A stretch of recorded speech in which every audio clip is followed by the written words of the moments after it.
Hello, and welcome to another episode of the Organic Adventure Show. I'm your host, Cy Rodriguez, and today we're going to be talking about soy foods. Are they good or bad for you? What's the real story? So, just to get started, there's a lot of negative information out there about soy foods, and I have been looking over this information over and over and over again, and I have verified what I believe to be the facts about soy. And one of the things that you'll just have to bear with is that there is not enough information about soy to really show that it's a super health food or to show that it's a super bad food. But in conclusion, without even going all the way through everything I'm going to say, soy food is safe to eat. There are certain things that you might want to avoid, and the ones that are best avoided are things like soy protein isolate and textured vegetable protein. In those particular products, the isoflavonoids or phytoestrogens are super concentrated. And the story on that is that there has been no study that shows that they actually are bad for you if they are super concentrated, but they haven't been shown that they're particularly good for you. There was a study done, though, with 811 people who were men and women, and they were actually raised on soy formula as infants, and they found no major differences when they studied these people who were involved in this study as adults between the ages of 20 to 34 years old. So what that tells me is that you don't have to even fear soy formula. Your child is not going to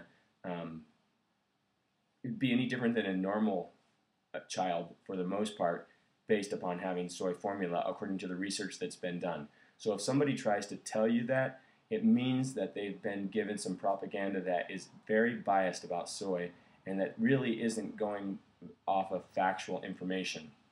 But because of the fact that there are super concentrated phytoestrogens in those two foods, they might be better to avoid.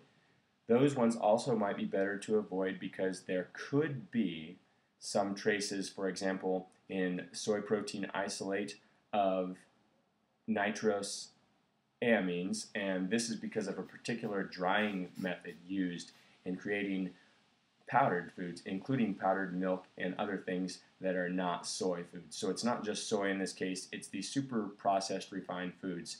And soy protein isolate and textured vegetable protein are just a couple of things that might be better avoided because we don't know everything about those particular foods. So we hear a lot that, okay, well, tempeh is good for you and fermented soy products are good for you, and this is true. And the reason that it's true is because it reduces phytates, trypsin inhibitors, and this makes more of the nutrients that are in the foods available to you. So there have been people, though, out there, like Sally Fallon of Weston Price Foundation, who wrote the book Nourishing Traditions, who says some things that are just completely, totally ridiculous and unfounded about soy. And I just want to read you a few of them because they're so funny and they're so wrong that it's just worth hearing about them so that you can go ahead and eat your soy if you want to and not be worried about it.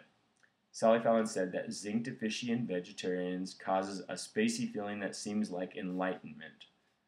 Well, the truth is there are no studies whatsoever that say anything about zinc deficiency causing enlightenment-like spacey feeling. And the real truth is that in studies of pregnant women who need zinc the most, there was no difference in zinc status between vegetarians and non-vegetarians. So that's just a good thing to know. Another thing that she tries to say is that vegetarians will be iron deficient if they use, for example, soy of any kind. And this is not true. And iron deficiency is no different than in non-vegetarians. In fact, most vegetarians have superabundant amounts of vitamin C and iron in their diet, and the vitamin C helps them to absorb the iron that is non-heme iron better than if they didn't have it present.